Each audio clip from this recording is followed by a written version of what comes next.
ഒരു കാട്ടാനയാക്രമണത്തിന്റെ വാർത്തയാണ് വരുന്നത്. പാലക്കാട് കഞ്ചിക്കോട് കാട്ടാനയാക്രമണം. വാദ്യാർചള്ള പാമ്പാമ്പള്ളം ബാലകൃഷ്ണന്റെ വീട്ടിൽ ഇന്നലെ രാത്രിയായിരുന്നു സംഭവം. വീടിന്റെ മതിൽ തകർത്തു കയറിയ കാട്ടാന വീട്ടുമുറ്റത്ത് നിർത്തിയിട്ട കാർ തകർത്തു. ഇപ്പോഴും കാട്ടാന ജനവാസ മേഖലയിൽ തന്നെ തുടരുകയാണ്. വാളയാറിൽ ദേശീയപാതയിലും കാട്ടാന ഇറങ്ങിയിരുന്നു.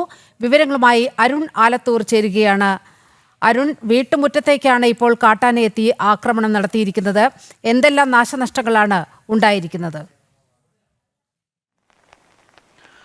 നീലിമ, പ്രധാനമായിട്ടും വീടിന് മുറ്റത്ത് ആന എത്തുമ്പോൾ അവിടുത്തെ ഒരു മതിൽ തകർത്തിട്ടുണ്ട്.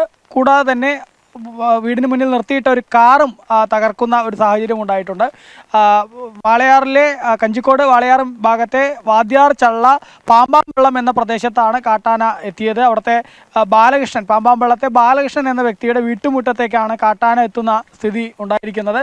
മാത്രമല്ല, കഴിഞ്ഞ ദിവസം തന്നെ, അതായത് ഇന്നലെ വൈകിട്ട് ഒരു 6 മണിയോടുകൂടെ തന്നെ ദേശീയപാതയിലേക്ക്, അതായത് കൊച്ചി വാളയാർ ദേശീയപാതയുണ്ട്, ആ ദേശീയപാതയിലേക്കും കാട്ടാന എത്തുന്ന ഒരു സ്ഥിതി ഉണ്ടായിട്ടുണ്ട്. ദേശീയപാതയിൽ ടോൾ പ്ലാസയുണ്ട്. ആ ടോൾ പ്ലാസയ്ക്ക് സമീപത്തേക്കായിരുന്നു കാട്ടാന എത്തിയത്. അതുവഴി കടന്നുപോയ ഒരു ഇരുചക്ര വാഹനത്തിൽ കടന്നുപോയ ഒരു യുവതി അതിൻ്റെ ദൃശ്യങ്ങൾ പകർത്തുകയുണ്ടായി. ഒപ്പം തന്നെ ഒരു ലോറി ഉൾപ്പെടെ ഈ ആന കടന്നു പോകുന്ന സമയത്ത് അതുവഴി വന്നിരുന്നു.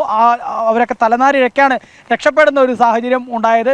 ഏതായാലും ഈ കാട്ടാന പാലക്കാട് ജില്ലയിലെ മലയോര മേഖലകളിൽ ജനവാസ മേഖലയിലേക്ക് ഇറങ്ങുന്നത് തുടർക്കഥയാണ്. അതിൽ ഈ വാളയാർ കഞ്ചിക്കോട് ഭാഗത്തൊക്കെ ഈ മലയോര ഭാഗത്തുള്ള ജനവാസ കേന്ദ്രങ്ങളിൽ ഇറങ്ങുന്നത് തുടർക്കഥയാണ്. പക്ഷേ ഇപ്പോഴത് ദേശീയപാതയിലേക്ക് വരെ എത്തുന്ന ഒരു സ്ഥിതി ഉണ്ടായിരിക്കുന്നു എന്നുള്ളത് വളരെ ഗൗരവകരമായിട്ടുള്ള കാര്യമാണ്. കാരണം നമുക്കറിയാം, ദേശീയപാതയിലൂടെ അനുദിനം ധാരാളം വാഹനങ്ങൾ കടന്നു പോകുന്ന പ്രധാന പാതയാണ് കൊച്ചിയിലേക്കുള്ള ഈ വാളയാറിൽ നിന്നും കോയമ്പത്തൂരിൽ നിന്നും കടന്നു വരുന്ന ആ ദേശീയപാത. ആ ദേശീയപാതയിലേക്ക് വരെ കാട്ടാന എത്തുന്ന സ്ഥിതി ഉണ്ടായിരിക്കുന്നു. മാത്രമല്ല, ആ പ്രദേശത്തെ ഈ പാമ്പാമ്പള്ളം സ്വദേശിയായ ബാലകൃഷ്ണന്റെ വീട്ടുമുറ്റത്ത് ഉൾപ്പെടെ എത്തിയാണ് ആന മതിൽ തകർക്കുകയും അതുപോലെ തന്നെ വാഹനത്തിന് നേരെ ആക്രമണമൊക്കെ ഉണ്ടായിരിക്കുന്നത്.